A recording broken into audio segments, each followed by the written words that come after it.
Hmm. All right, so we are live, and this is Are You in a Good Place? Late Night Diaries of a Drug Dealer. In particular, this is one of the chronicles of the diaries.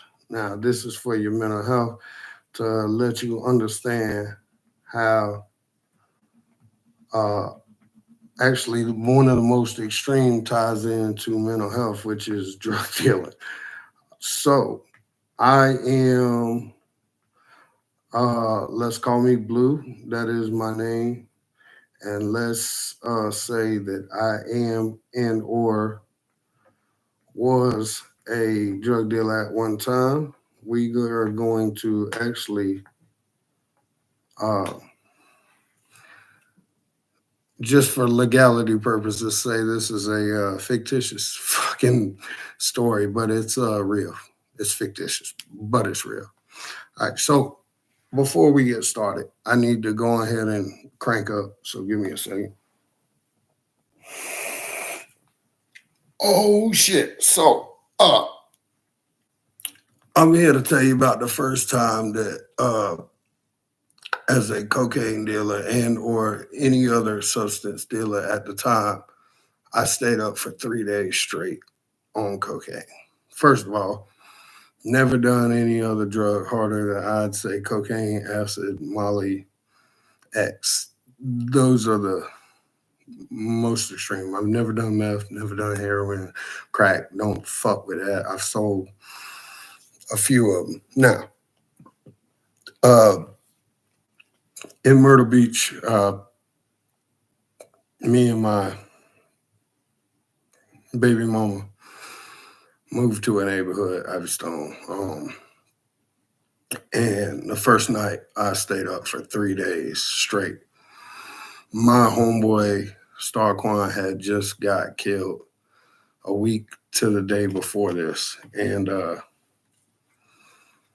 I come home at 3 o'clock in the morning, 2:30, 3 o'clock.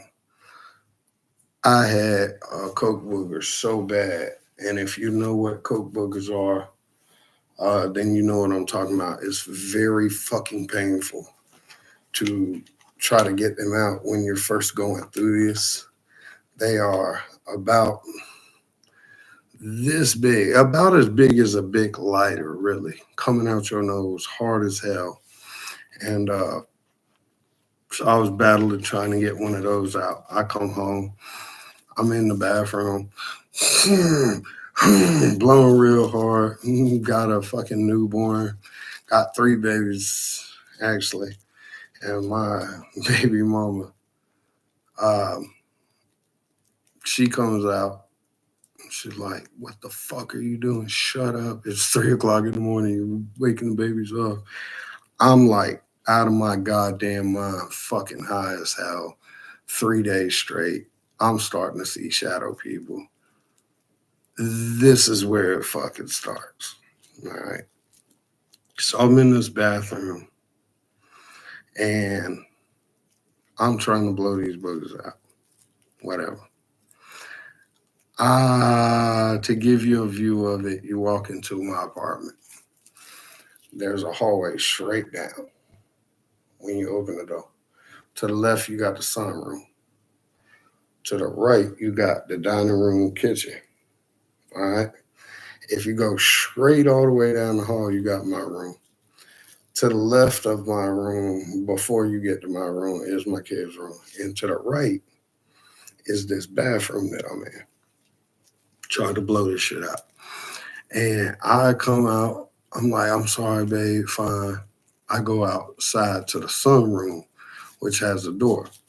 I go out there, I'm smoking a cigarette, and I start to see movement out the corner of my eye every which way. I'm like, what the fuck? So I'm looking. I see motherfuckers tucking and rolling, and I'm like, oh shit, the fucking police out here. And like, I'm freaking out, whatever. But like, I'm like, ain't no way they would have just busted me, but I can hear them and I can see them. And I'm like, Man, what the fuck going on? So like I go inside, I like ease back inside. I'm like, yeah, we good. I ease back in. And I load my fucking 6-shot revolver. Cause I'm convinced that the police out here. And I'm still trying to blow this code book out. So I see these folks, right? I literally get behind the fucking hallway wall. So, like I said, when you come in my door, got this hallway. Well, right past the sunroom is this hallway wall.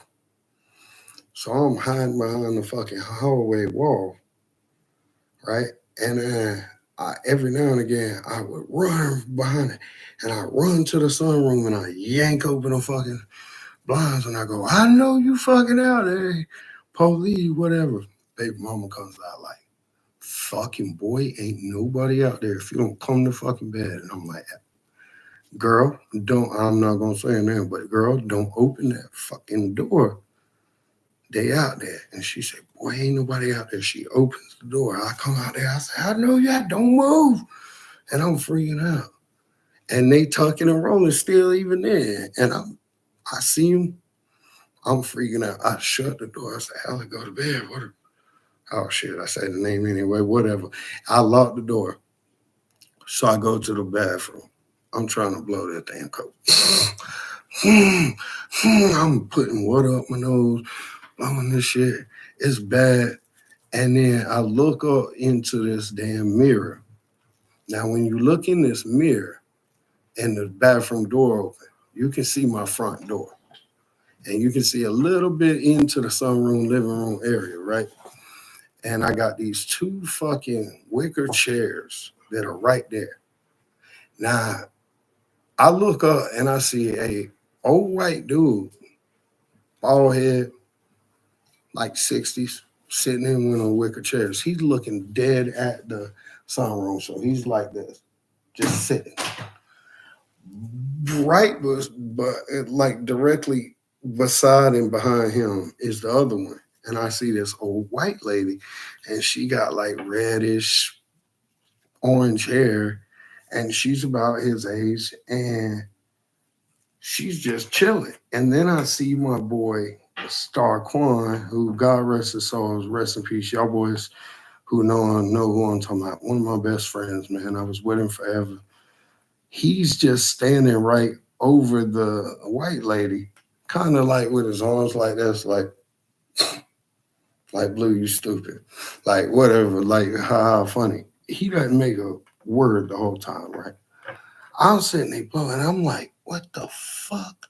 So I look out the door and I look back, nobody there, and I'm looking through this fucking mirror. And I can see these folks, and I'm like, Allie, come here. She's like, go to fucking bed. And I'm like, come here, come look at this. Uh, I start looking, and I'm like, can you see me? Can you hear me?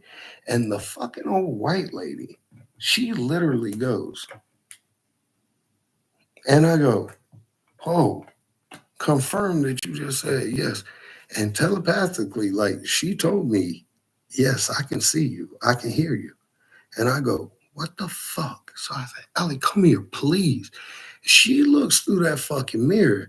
Now she's dead sober. She was asleep. She looks through that mirror and she says, yeah, I can see. What the fuck? Whatever. And she looks out and she goes, what the fuck ever? She goes, this might be a trick, whatever. I'm going to bed. And I'm like, bro, for real though. And I'm sitting there, bro, I'm fucking at the time, what, 37 years old.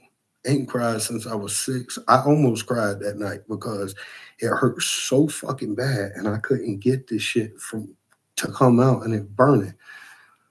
So anyway, I've seen the people rolling around in my yard. Allie's open the door. There's nobody there. I still see him. I see these people. Now she's seen them fucking people, which is kind of creepy. Later on, we found out that there was a house fire or a building fire over there. 4 people died, including 2 people who kind of fit the description of the people I'm talking about. Now, Star, he was there the whole time. I don't know why he was there. He was just over there to be like, hey, my boy, I'm good. Don't feel bad. I don't know what it was, but that was crazy. Now, I tell you that to tell you this. Once I found out that that lady could hear me, and I said, you can hear me, can't you? She said, yeah. I said, you can see me? She said, yeah. I said, listen, if y'all have anything to do with this hurting and y'all can make this go away, please make it go away. Please. I will fucking learn my lesson.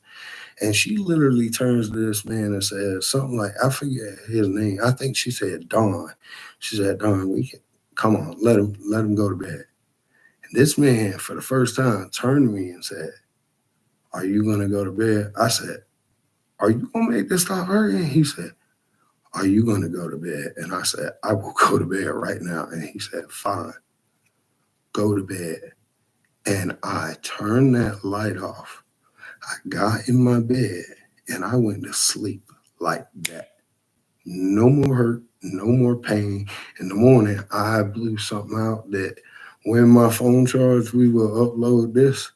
It is the most insane thing. I'll tell you what, it was at least as big as my instrument to, and thick, and at least as thick as my thumb. It was about this big, as thick as my thumb, as big as my fucking thumb. All right, the whole way. Out of one nostril the next day. Hard as hell. It's crazy. Now, all of that being said and done, mental health wise, I was sleep deprived. I was on cocaine and a lot of other drugs and gallons of alcohol. I'm talking about at least 3 gallons of Jack. I do this on a daily though. I mean, I can do it now. I can drink a gallon of Jack. I don't get drunk. Not cool, by the way. It's a problem. That's a mental health thing. However, um, I tell you that to tell you this: sleep deprivation plus alcohol plus cocaine equals shadow people. Now here's the fucking kicker. I know they weren't there. All right. I know that now. But to this day, you can't tell me I didn't see them. Cause I fucking seen them. And they were there, bro.